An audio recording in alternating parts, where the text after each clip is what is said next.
Hello, everybody. This is Dr. Tharanath, yes, consultant physician diabetologist at MS Ramaya Hospital, Bangalore. I've done my MD in general medicine and also have diploma in diabetology.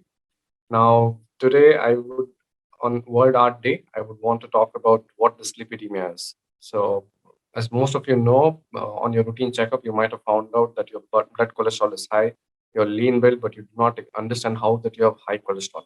I'm going to talk about this today. So, cholesterol is a very important integral part of every cell in our body. It is essential for our body, but it is also not required in more than sometimes if it is more than what is required, then it can cause detrimental effects, especially on the heart and the brain.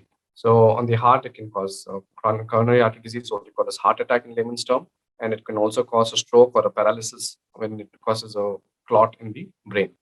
Now, cholesterol, there are different types. There is LDL cholesterol, which is nothing but low density lipoprotein, which is also known as the bad cholesterol. There is the HDL, which is the high density lipoprotein, which is good cholesterol.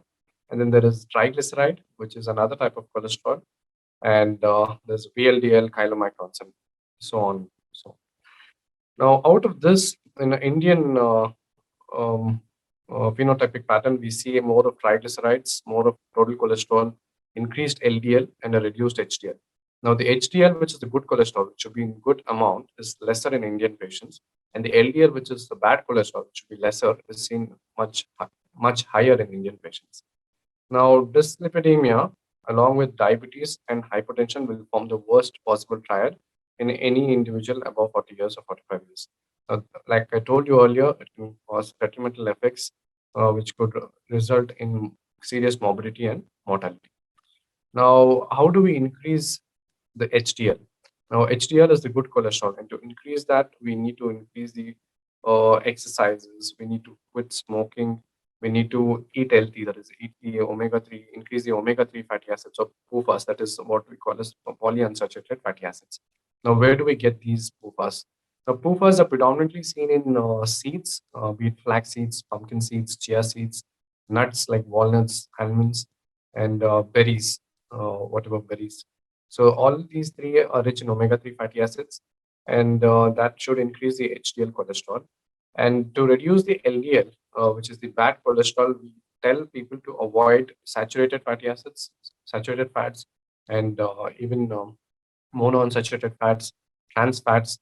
Now, that is predominantly seen like in animal fats. Somebody is taking a lot of animal fats, even high fat dairy products, and sometimes even in the traditionally used oils like palm oil. All these increase the saturated fats. So, what do we eat then? So, we take PUFAs or polyunsaturated fatty acids, which is seen classically in safflower oil or olive oil. So these are rich in PUFAs. And apart from that, like I told you, to increase the omega-3 fatty acids, we take seeds, nuts, and berries. And also, exercise is an important part to reduce the cholesterol. Now, we all believe that cholesterol means fat, and but it's not that only the obese patients will have high cholesterol. Even thin, lean built people can have very bad cholesterol. So, do not assume that just because you're thin built that you cannot have a bad cholesterol or increased level of cholesterol. Always get a screening or a checkup done after the age of almost every year after the age of 40 years.